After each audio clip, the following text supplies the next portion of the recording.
ഹെറോയിനുമായി അസം സ്വദേശി കൊച്ചിയിൽ പിടിയിൽ. Kunnathunad excise circle inspector S ബിനുവിന്റെ നേതൃത്വത്തിൽ നടത്തിയ പരിശോധനയിലാണ് വിപണിയിൽ വലിയ വിലമതിക്കുന്ന ഹെറോയിനുമായി ബഹറുൽ ഇസ്ലാം പിടിയിലായത്. ഓണം സ്പെഷ്യൽ ഡ്രൈവിന്റെ ഭാഗമായി കുന്നത്തുനാട് എക്സൈസ് സർക്കിൾ ടീം നടത്തിയ മിന്നൽ പരിശോധനയിലാണ് വല്ലം പെരുമ്പാവൂർ പ്രദേശങ്ങൾ കേന്ദ്രീകരിച്ച് മയക്കുമരുന്ന് കച്ചവടം നടത്തി വന്നിരുന്ന അസം സ്വദേശി ബഹറുൽ ഇസ്ലാം പിടിയിലായത്. എക്സൈസിന്റെയും പോലീസിന്റെയും കണ്ണുവെട്ടിച്ച് വളരെ വിദഗ്ധമായാണ് ഇയാൾ മയക്കുമരുന്ന് കച്ചവടം നടത്തി വന്നിരുന്നത്.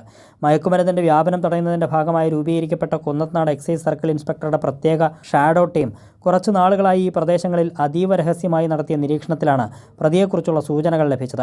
പ്രതി മയക്കുമരുന്ന് ഇടപാടുകാർക്ക് നൽകാനായി തൻ്റെ നാട്ടിൽ നിന്നും എത്തിച്ച് ഒക്കൽ ഭാഗത്തുള്ള തൻ്റെ വാടക വീട്ടിൽ സൂക്ഷിച്ചു വരികയായിരുന്നു. ചെറുകുപ്പികളിലാണ് ഇടപാടുകാർക്ക് പ്രതി ഹെറോയിൻ നൽകിയിരുന്നത്.